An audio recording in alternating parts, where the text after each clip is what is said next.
Oke ya, sekarang ini saya mau jelaskan tentang rangkaian resonansi ya, yang banyak digunakan pada rangkaian-rangkaian radiofrekuensi. Apa sih rangkaian resonansi itu? Jadi rangkaian resonansi itu yang dijelaskan di sini itu khususnya tentang rangkaian resonansi yang tadi kamu udah ngomong ada seri, ada paralel, tapi yang di sini yang dijelaskan adalah seri yang paralel ya. Jadi model yang paralel resonans ini. Ya. Karakteristiknya bagaimana? Terus di bab ini juga akan menjelaskan tentang loaded key, faktor kualitas ya. Jadi faktor kualitas daripada rangkaian dan faktor kualitas daripada komponennya itu sendiri. Ya, mestinya key yang komponen itu ada di bab 1 kemarin. Tapi dapat nanti saya kembali ke sana.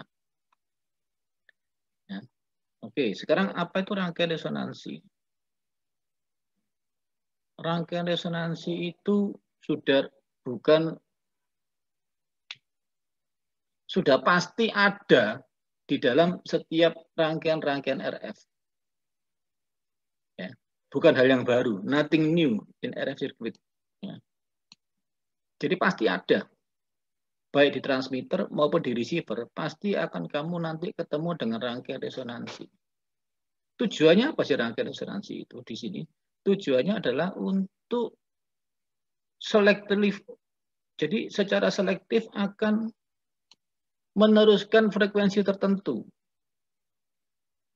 ya, atau meniadakan frekuensi yang lain selain frekuensi itu yang akan dikerjakan oleh perangkat-perangkat berikutnya. Ya.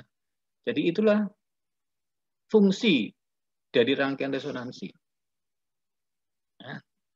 Nah, berarti modelnya seperti apa? Seperti bandpass filter. Jadi frekuensi tertentu aja yang dipilih, ini yang mau saya kerjakan, ini yang mau saya gedekan, frekuensi lain di luar ini tidak saya gunakan.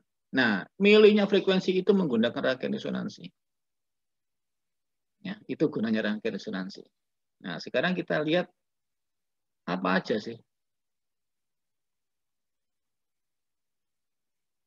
parameter-parameter yang ada pada rangkaian resonansi. Ini adalah model gambar respon frekuensi untuk rangkaian resonansi yang ideal. Ya, di mana gainnya pada saat dipilih, pada saat yang dia pilih itu yang mau diteruskan, itu 0 dB. Kemarin kita sudah baca dB, toh. 0 dB artinya apa? Tidak ada penguatan, tidak ada penurunan. dB-nya 0, berarti sama, output sama dengan input. Ya, itu ideal. Frekuensi yang di luar frekuensi yang dipilih, di luar passband-nya betul-betul 0. Sehingga bentuknya kotak seperti ini. Ini adalah rangkaian model respon frekuensi untuk rangkaian resonansi yang sangat-sangat ideal. Kenyataannya gimana? Kenyataannya sebelah kanan ini. Ya, kenyataan sesungguhnya. Berarti apa?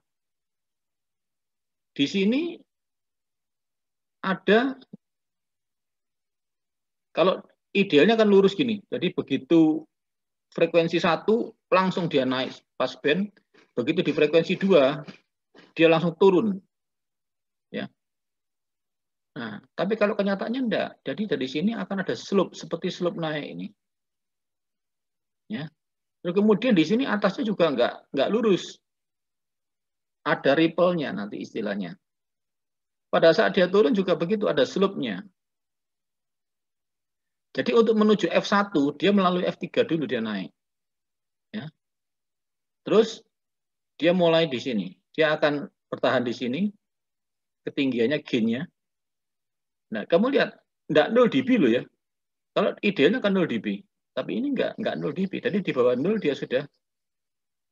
Berarti ada penurunan. Berarti nanti outputnya lebih kecil daripada inputnya. Alias dB-nya negatif. Ya. Ada ripple-nya. Nah, slope-nya ada slope-nya, enggak lurus. Ya.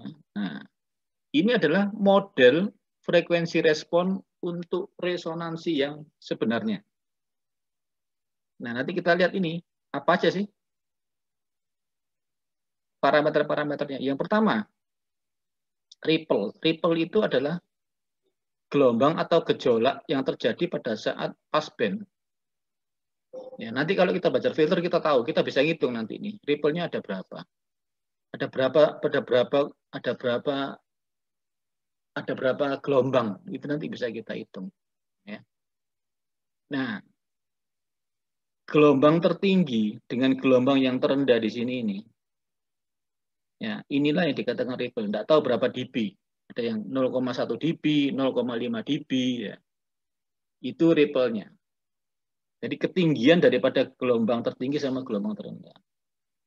Nah, terus di 0 dB-nya dia di atas ini. Berarti dia turun, ada atenuasi. Ya. Jadi kalau ada rangkaian melalui sebuah rangkaian resonansi, pasti output dari rangkaian resonansi itu akan lebih kecil daripada sinyal inputnya. Alias dB-nya akan turun, dB-nya akan negatif. Nah, penurunan itu namanya insertion loss. Ya, jadi turun berapa dB dari asalnya. Asalnya kan 0 dB. Jadi misalkan aja saya punya sinyal 10 watt masuk rangkaian resonansi. Keluar dari rangkaian resonansi pasti tidak akan 10. Pasti nilainya akan kurang dari 10. Nah, itu pasti. Saudara. Nah, misalkan dia keluarnya tingginya jadi cuma 8 maksimumnya. Berarti insertion loss-nya 2 dB. 10 menjadi 8. Ya, itu insertion loss. Nah, kemudian ini adalah kalau dari puncak maksimum sampai dengan dia tidak ada di sini, sampai dengan frekuensi 4 ini. Nah, frekuensi 4 ini frekuensi mana? Frekuensi yang 60 dB di bawah puncak. Kemarin kita belajar yang RF itu kan 60 dB itu kan sinyal masih ada, masih bisa kita dengarkan. Setelah lebih dari itu hampir dikatakan sudah buruk lah sinyal itu, sudah tidak bisa kita proses ya. Nah, ini adalah F4-nya itu. Adalah F di mana terjadi sinyal itu sudah turun sampai 60 dB.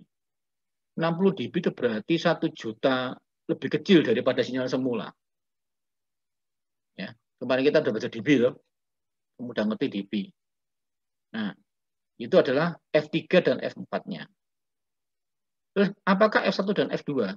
Nah, F1, F2 itu adalah frekuensi di mana gain pada saat frekuensi F1 atau F2 itu adalah 3 dB lebih rendah daripada puncaknya. Alias turun setengah kalinya kalau wattnya, kalau powernya. 3 dB kan setengah kalinya. Ya. Berarti kalau ini misalkan aja ini 10 watt, kalau ini misalkan dalam watt, ya ini 10 watt, tingginya 10 watt, ini adalah di titik 5 watt. Ya. Di titik itu berapa sih frekuensi F1, berapakah F2-nya? Nah, beda antara F1 dengan F2 itulah yang namanya bandwidth. Ini.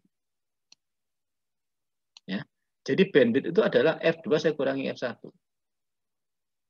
F2 F1 adalah frekuensi di mana gain-nya adalah setengah daripada gain maksimum. Atau turun 3 dB dari gain maksimumnya. Ya. Ini kan karena kamu udah baca dB kan udah belajar, udah enggak usah saya jelaskan ya. Oke.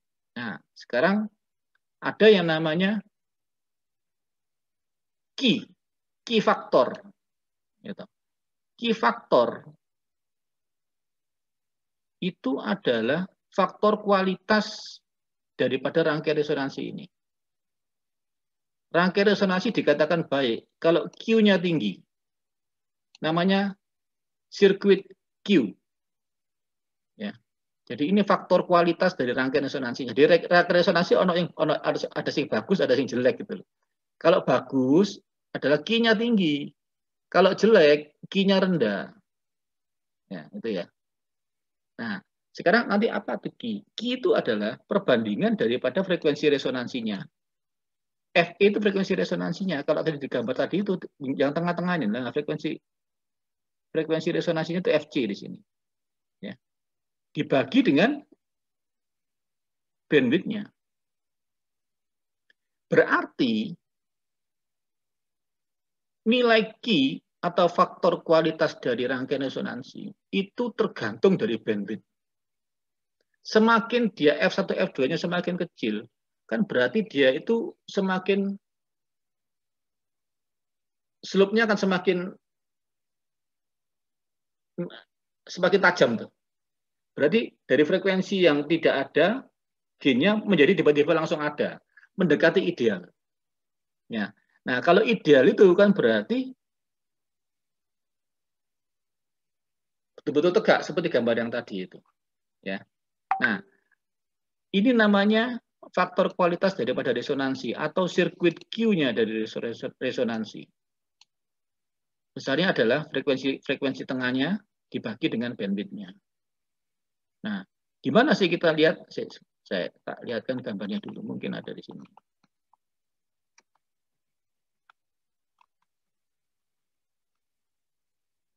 Bentar ya. Saya tunjukkan Q. Jadi supaya kamu tahu Q-nya itu apa.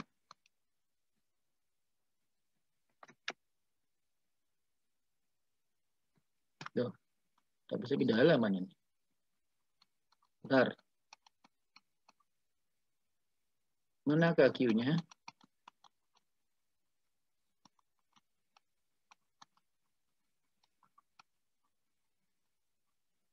Nah, loh bukan yang ini, ada lagi, sebentar.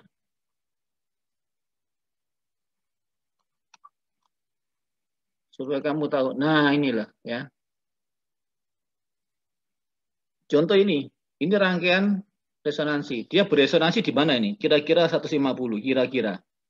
Berarti frekuensi resonansinya di 150. Ya. Ini rangkaian resonansi yang pertama, yang solid ini. Ini Q-nya 22,4. Ya. Jadi semakin dia semakin lincip, semakin lancip atau slope-nya semakin tinggi, semakin tidak landai, semakin curam, Q-nya semakin tinggi. Ini yang namanya rangkaian resonansi yang baik. Berarti dia selektif, betul-betul selektif. Ya, di sekitar 150 dia berangkat, dia tinggi. Nah, kalau yang di titik-titik ini, nah ini adalah rangkaian resonansi, ya, tapi yang faktor kualitasnya jelek, Q-nya 1,1. Bisa bayangkan ya. Jadi bedanya rangkaian resonansi yang Q tinggi itu seperti ini, kalau Q-nya rendah itu seperti ini. Nah, semakin tinggi Q-nya, semakin dia selektif, semakin dia curam, semakin dia baik.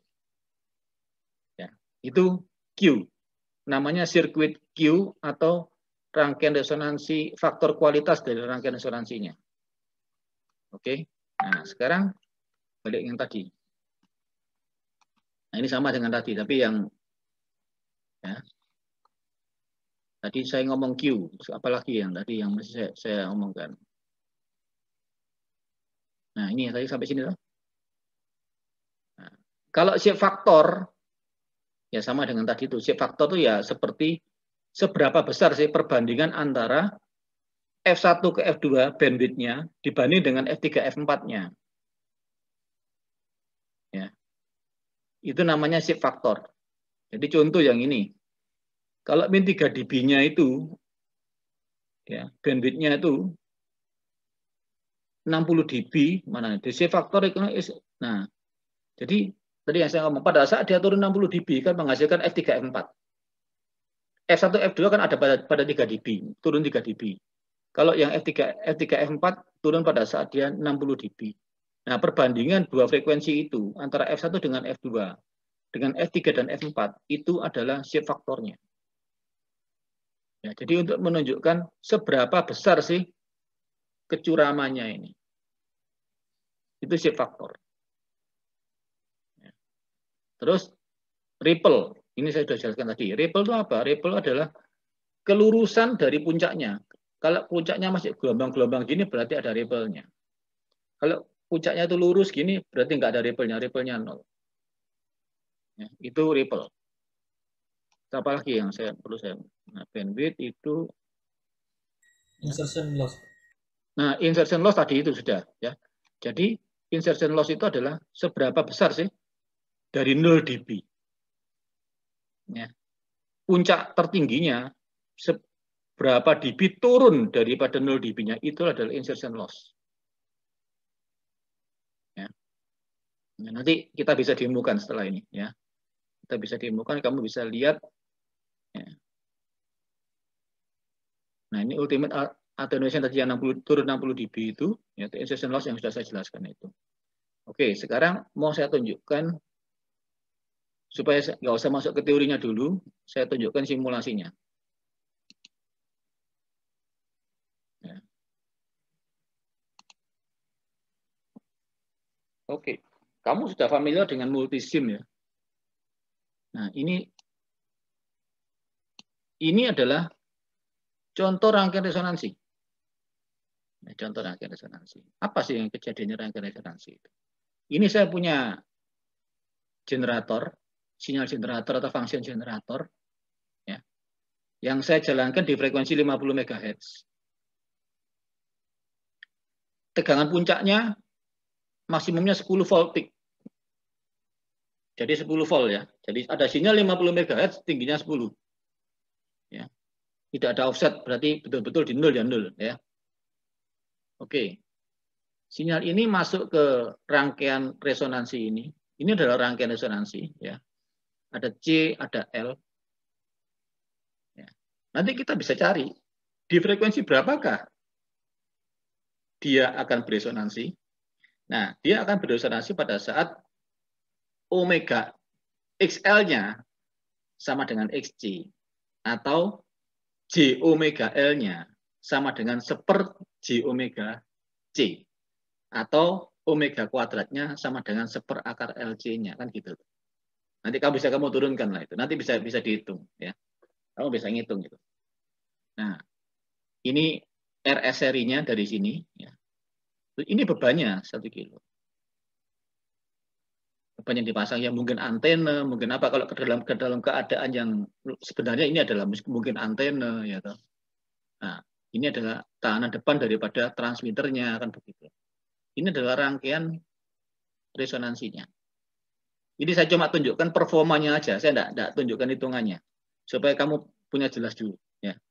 Nah, sekarang ini kalau saya run ya, akan saya detek menggunakan dua. Satu menggunakan osiloskop yang kamu sudah tahu di LK kalau kita pakai osiloskop ya. Satunya mungkin bagi kamu baru, ini namanya spektrum analyzer. Jadi kita bisa lihat spektrumnya seperti gambar yang tadi, gambar rangkaian resonansi, kita lihat terhadap frekuensi. Jadi frekuensi domain. Kalau osiloskop ininya kan sumbu X-nya kan waktu, betul ya? Detik, ya, waktu. Tapi kalau yang spektrum analyzer, sumbu X-nya itu adalah frekuensi. Tingginya sama, tingginya gain. Ya. Dalam hal ini dia pakai volt. Saya tidak pakai watt, saya pakai volt. Ya.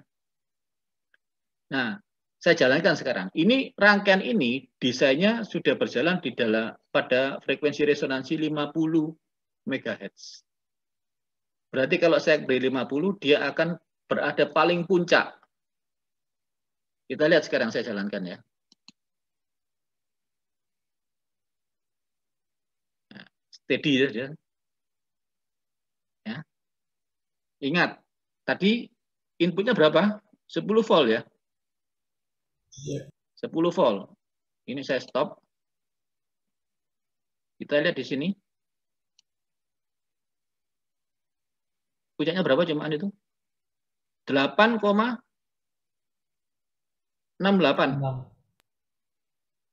Ya. Kalau 10 ini kan karena volt per div-nya kan 5 volt per div ini saya pakai. Betul ya? Berarti kan dua ini kan harusnya kan 10 kan di sini.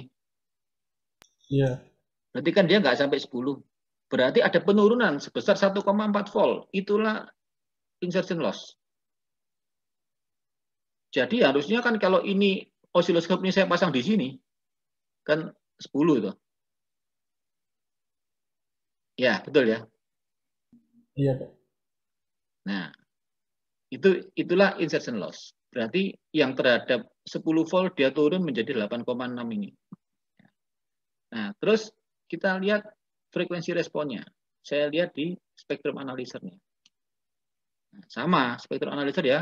Saya cek di center 50, saya buat di center 50. Ya. Jadi di sini min 50 sampai 50, senternya 50, berarti di sini 0, di sini 100. Ya. Berarti di center 50.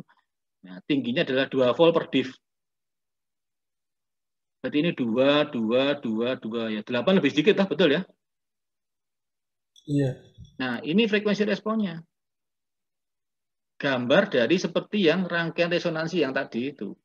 Cuma puncaknya kamu nggak kelihatan. Karena dia langsung seret, langsung turun. Ya, sekarang kita lihat gimana kalau frekuensinya saya rubah. Saran ya.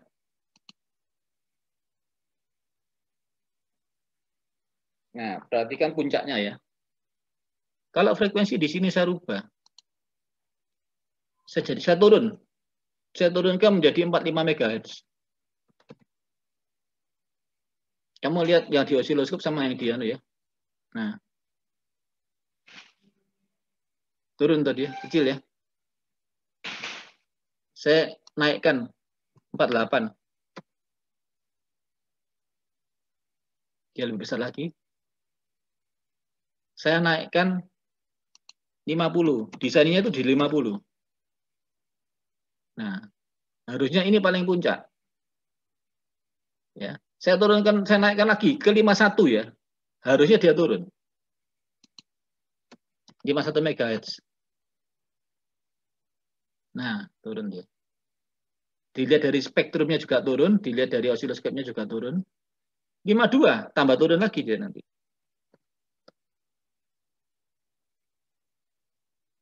Ngerti ya? Iya, Pak. Misalkan saya turun sampai 60. Kecil. Berarti rangkaian resonansi saya ini, yang saya buat dengan C sekian dan L sekian ini, dia akan beresonansi paling tinggi di 50 MHz. Berarti nanti frekuensi yang kalau saya jalankan di sini, yang masuk itu adalah frekuensi yang enggak 50, maka rangkaian di sini, boleh antena, boleh rangkaian yang lain, rangkaian RF yang lain, gitu, tidak akan menerima sinyal yang besar. Hanya 50 MHz saja yang dia terima dengan sinyal besar di sini. Ngerti maksudnya ya? Sehingga di Iya. sini kalau kamu kasih amplifier, maka yang di amplifier hanya frekuensi yang 50 MHz. Frekuensi 45, 40, 55, 60, 80, itu semua nanti akan kecil diterima oleh amplifiernya. Sehingga yang digedekan hanya frekuensi yang 50 MHz. Nah, inilah penggunaan rangkaian resonansi di rangkaian RF. Jadi nanti kalau kita di lab sungguhan, kita punya spektrum analyzer, kita punya osiloskop, kita punya RF generator, kita pasang, kita bisa lihat. Kita buat rangkaian resonansinya. Oke ya? Iya, Pak. Oke, nanti setelah ini kamu buat rangkaian resonansi, atau dengan kondisi yang nanti ada saya berikan setelah ini, tapi untuk frekuensi 100 MHz. Kamu simulasikan dalam multisim, ya, dengan faktor kualitas yang saya tentukan nanti berapa. Nah, ketika kita belum ada hitung-hitungan, toh, kita belum sampai hitung-hitungan. Ini kan saya cuma cari, berikan wacana aja, apa sih rangkaian resonansi, kira-kira nanti penggunaannya di mana. Dan apa yang dia respon frekuensi bagaimana yang dia berikan. Kan gitu aja. Ya. Oke, ini yang kemudian saya kembalikan, saya stop dulu yang ini.